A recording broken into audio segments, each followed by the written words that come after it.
ഇങ്ങനെ ഒരു എന്താ പറയുക, എന്നെ കൺസിഡർ ചെയ്ത കോൺഫിഡൻറ്റ് ഗ്രൂപ്പിനും അതുപോലെ തന്നെ റോയ് സാറിനോടുള്ള നന്ദിയും കടപ്പാടും ഒക്കെ ആദ്യമേ തന്നെ അറിയിക്കുകയാണ്. കാരണം 10 ലക്ഷം എന്ന് പറയുന്നത് ഒരു വലിയ എമൗണ്ട് ആണ്. അപ്പോൾ ഓരോ ദിവസങ്ങൾ കഴിയുന്തോറും നമ്മുടെ അനീഷേട്ടന്റെ ജീവിതം മാറി മറയുകയാണ് എന്നുള്ളതാണ് സത്യം. ഇന്ന് നേരം വെളുത്തപ്പോൾ തന്നെ അനീഷേട്ടൻ ഒരു ലക്ഷപ്രഭുവായി. അത് അദ്ദേഹത്തിന്റെ കഠിനാധ്വാനത്തിന്റെ ഫലമാണ് എന്നുള്ളതാണ്. അർഹിച്ച ഒരു വിജയം ചില ആൾക്കാർ അദ്ദേഹത്തിന്റെ കയ്യിൽ നിന്ന് തട്ടി മാറ്റിയപ്പോൾ തീർച്ചയായിട്ടും പൊതുജനങ്ങളും അതുപോലെ തന്നെ ഇത്തരം കോൺഫിഡന്റ് ഗ്രൂപ്പുകൾ അടക്കമുള്ള നല്ലവരായ വ്യക്തികൾ മുന്നോട്ട് വരികയും അദ്ദേഹത്തിന് അർഹിക്കുന്ന അംഗീകാരം സ്പോൺസർ ചെയ്യുകയും ചെയ്യുന്നത് ബിഗ് ബോസ് എന്ന് പറയുന്ന പരിപാടിയുടെ ചരിത്രത്തിൽ തന്നെ ആദ്യമായിട്ടുള്ള ഒരു സംഭവമാണ് എന്നുള്ളതാണ്.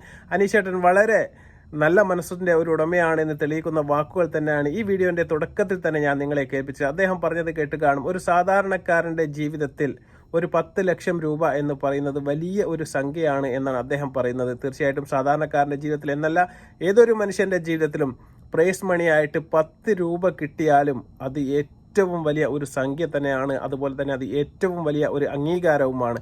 കാരണം ബിഗ് ബോസ് സീസണിന്റെ ഏത് സീസൺ 6 വരെയുള്ള ഏത് സീസൺ എടുത്ത് നോക്കിയാലും നിങ്ങൾക്ക് മനസ്സിലാക്കാൻ വേണ്ടി സാധിക്കും, ഇത്തരം ഒരു ബിഗ് പ്രൈസ് ഒരു മത്സരാർത്ഥിക്കും ചിലപ്പോൾ വിന്നർക്ക് വരെ ലഭിച്ചതായി നമുക്ക് കേൾവി പോലുമില്ല. എന്തുകൊണ്ടാണ് പരിപാടികൾ സ്പോൺസർ ചെയ്യുന്ന വലിയ വലിയ കമ്പനികൾ വരെ ഇത്തരം സമ്മാന തുകകൾ നമ്മുടെ വിന്നറായ ആൾക്കാർക്ക് കൊടുക്കാതെ എന്തുകൊണ്ട് റണ്ണറപ്പായ ആൾക്കാർക്ക് കൊടുക്കുന്നു? സാമാന്യ ബുദ്ധിയുള്ള ഒരു മനുഷ്യനെ ചിന്തിച്ചാൽ മനസ്സിലാവും.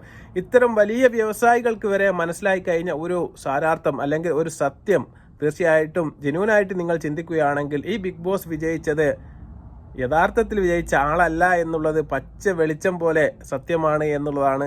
ആ ഒരു പ്രൈസ് മണി നമ്മുടെ അനീഷേട്ടന് കൊടുക്കുന്നതിലൂടെ അദ്ദേഹവും വ്യക്തമാക്കുന്നത്. അദ്ദേഹം അതിൽ പറയുന്ന ഒരു കാര്യം തീർച്ചയായിട്ടും നിങ്ങൾ ചിന്തിക്കണം. എൻ്റെ അമ്മ എന്നോട് പറഞ്ഞിട്ടുണ്ട്, വെറുതെ ആർക്കും ആശ കൊടുക്കരുത് എന്ന് പറഞ്ഞിട്ടുണ്ട്. അത് 2-3 കാര്യങ്ങൾ അദ്ദേഹം ഉദ്ദേശിച്ചുകൊണ്ടാണ് അദ്ദേഹം അങ്ങനെ പറഞ്ഞത്. തീർച്ചയായിട്ടും ചിന്തിക്കുന്നവർക്ക് ആ കാര്യങ്ങൾ മനസ്സിലാക്കാൻ വേണ്ടി സാധിക്കുമെന്ന് ഞാൻ വിചാരിക്കുകയാണ്. ഇനി ഏതായാലും ഇന്ന് രാവിലെ 10 മണിയോട് കൂടി കടവ് റിസോർട്ടിൽ വെച്ച് അദ്ദേഹം ഹെലികോപ്റ്റർ പറന്നിറങ്ങി. അതേ പറഞ്ഞ സമയത്ത് തന്നെ ടാക്സ് പോലും ഒഴിവാക്കിക്കൊണ്ട് 10 ലക്ഷം രൂപയുടെ ചെക്ക് അദ്ദേഹത്തിന് കൈമാറുന്ന നിമിഷങ്ങൾ തീർച്ചയായിട്ടും അത് വളരെ സന്തോഷകരമാണ്. കാരണം ഈ 100 ദിവസങ്ങൾ കണ്ട നമുക്ക് അറിയാം അദ്ദേഹം ഒരു വിജയം അർഹിച്ചിരുന്നു. ആ വിജയത്തിന്റെ ഒരു മധുരം എന്നതുപോലെ തന്നെയാണ് അദ്ദേഹത്തിന് ഇപ്പോൾ 10 ലക്ഷം രൂപ നമ്മുടെ റോയ് സാർ കൈമാറുന്ന രംഗം. നമുക്കതൊന്ന് കാണാം. കണ്ടോ, ഷർട്ടിന് മാച്ചിങ് ബൊക്കെ. അല്ല, ഞാനേ സാറിന്റെ ഇപ്പൊ ഇങ്ങനെ സാറിന്റെ ഭാഗത്തുനിന്ന് ഇങ്ങനെ വിളിച്ചു പറഞ്ഞപ്പോൾ ഞാൻ ശരിക്കും ഞെട്ടിപ്പോയി. കാരണം എന്നെ പോലുള്ള ഒരാളെ കൺസിഡർ ചെയ്യാൻ കാണിച്ച ഒരു മനസ്ഥിതി ഉണ്ടല്ലോ, അതൊരു വലിയ കാര്യമാണ്. പിന്നെ ഇന്നലെ പ്രഖ്യാപിച്ചു, അത് കഴിഞ്ഞ് ഇന്ന് ചെക്ക് തരികയാണ്. അതാണ് കോൺഫിഡൻസിന്റെ ഒരു പോളിസി. വാഗ്ദാനം മാത്രമല്ല, എന്റെ അമ്മ പറയാറുണ്ട്, ഇതിൽ ആശ മാത്രം കൊടുക്കാൻ പാടില്ല. നമ്മൾ പറഞ്ഞ കൊടുത്ത് പോണം. സാർ എത്ര തിരക്കുള്ള മനുഷ്യനാണ്, ഒരു മഹത് വ്യക്തിയാണ്. എന്നിട്ട് കൂടെ സാർ എനിക്ക് വേണ്ടി ഇത് തരാന്ന് പറഞ്ഞ അത്രമാത്രം സന്തോഷമുണ്ട്. Thank you. ഞാൻ പിന്നെ നിങ്ങളുടെ ഓഡിയൻസ് ചോദിക്കും എങ്ങനെയാണ് റെഡ് എന്ന്. ഞാൻ റെഡിലെ സൈൻ ചെയ്യാറുള്ളൂ ഈ ചെക്ക്. അപ്പോ നാളെ എന്റെ എപ്പോഴും റെഡ് കളറിലാണ് ഞാൻ സൈൻ ചെയ്യാറുള്ളത്. അപ്പൊ എനിക്കൊരു സ്പെഷ്യാലിറ്റിയാണത്. അപ്പൊ നാളെ ബാങ്കിൽ ഇട്ടോളൂ, മറ്റന്ന 10 ലക്ഷാധിപതിയാണ്. അത് വേണ്ട. ായിട്ടും നിങ്ങൾ കണ്ടു കാണും, റോയ് സാർ 10 ലക്ഷം രൂപയുടെ ചെക്ക് അനീഷിന് കൈമാറിയപ്പോൾ കാല് തൊട്ട് വണങ്ങി തൊടു കൈകളോട് കൂടി അദ്ദേഹം അത് സ്വീകരിക്കുന്ന രംഗമാണ്. കണ്ണ് നിറഞ്ഞു പോയി എന്ന് അനീഷ് തന്നെ പറയുന്നുണ്ട്. വളരെ സന്തോഷം തോന്നിയ ഒരു നിമിഷമാണ്.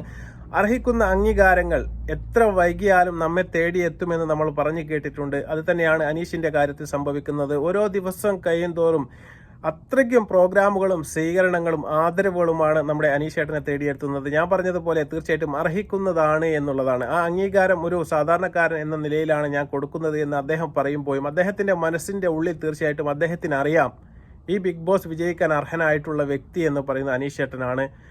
സാധാരണ രീതിയിൽ ഒരു നല്ലൊരു വിമർശനത്തോടു കൂടി നമ്മൾ പറയുകയാണെങ്കിൽ തീർച്ചയായിട്ടും അത് തന്നെയാണ് സത്യം. കാരണം മറ്റൊരു രീതിയിൽ ആ ഒരു പരിപാടിയെ അല്ലെങ്കിൽ ആ പ്രോഗ്രാമിനെ അല്ലെങ്കിൽ ആ ഗെയിമിനെ നോക്കിക്കാണാൻ വേണ്ടി നിഷ്പക്ഷമായി നിൽക്കുന്ന മറ്റൊരാൾക്ക് സാധിക്കുകയില്ല എന്നുള്ളത് തന്നെയാണ് സത്യം. ഇനിയും ഒരുപാട് ഗ്രൂപ്പുകൾ, ഒരുപാട് വ്യക്തികൾ തീർച്ചയായിട്ടും സമൂഹത്തിന്റെ മുന്നിലേക്ക് കടന്നു വന്നുകൊണ്ട് ഈ സത്യങ്ങൾ വെളിപ്പെടുത്താനും അതുപോലെ തന്നെ ഇത്തരം ആൾക്കാരെ അംഗീകരിക്കാനും നമ്മൾ തയ്യാറാവണം. അല്ലാത്തിടത്തോളം കാലം ഇനിയുള്ള സീസണിലും ഇത്തരം PR അടക്കമുള്ള ആൾക്കാർ സമൂഹത്തിൽ നിന്ന് അവർ കിട്ടുന്നതിനേക്കാൾ വലിയ സംഖ്യ അവർ അടിച്ചു മാറ്റിക്കൊണ്ടു പോകാനുള്ള സാധ്യത കൂടുതലാണ്. ഇനിയൊരു വേർഷൻ അല്ലെങ്കിൽ ബിഗ് ബോസ് സീസണിന്റെ 8 പോലത്തെ ഒരു അവസ്ഥ വരികയാണെങ്കിൽ തീർച്ചയായിട്ടും ഈ PR വിനോയെ പോലുള്ള ഒരുപാട് ആൾക്കാർ മുൻപന്തിയിൽ ഉണ്ടാവും.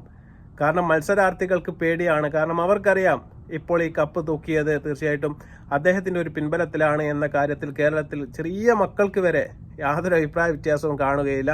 അതുകൊണ്ട് തന്നെ ഇനി വരുന്ന മത്സരാർത്ഥികൾ ആദ്യം പോയി സമീപിക്കുക ഇത്തരം PR ഏജൻസികളെ ആയിരിക്കും. കാരണം എനിക്ക് 1 കോടിയുടെ ഫ്ലാറ്റ് കിട്ടുകയാണെങ്കിൽ 50 ലക്ഷം നിങ്ങൾക്ക് തരാം, 50 ലക്ഷം എനിക്ക് മതി എന്ന് പറഞ്ഞിട്ടുള്ള ഒരു അഡ്ജസ്റ്റ്മെന്റ് പരിപാടിക്ക് ശേഷമായിരിക്കും അവരൊക്കെ ബിഗ് ബോസിലേക്ക് വരാൻ വേണ്ടി പോകുന്നത്.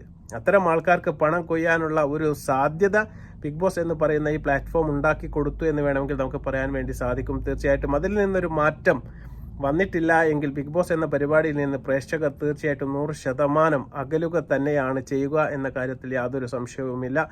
തീർച്ചയായിട്ടും ബിഗ് ബോസിന്റെ അധികൃതർക്ക് ഇതൊക്കെ മനസ്സിലായി കാണുമെന്ന് വിചാരിക്കുകയാണ്. ഏഷ്യാനെറ്റിനും അതുപോലെ തന്നെ ഈ പരിപാടി നടത്തുന്ന അണിയറ പ്രവർത്തകർക്കുമെല്ലാം ഇതൊരു താക്കീതാണ്, ഇതൊരു വാണിംഗ് ആണ്. തീർച്ചയായിട്ടും അർഹിക്കുന്ന അംഗീകാരങ്ങൾ ഇനിയും നമ്മുടെ അനീഷ് ചേട്ടനെ തേടിയെത്തട്ടെ.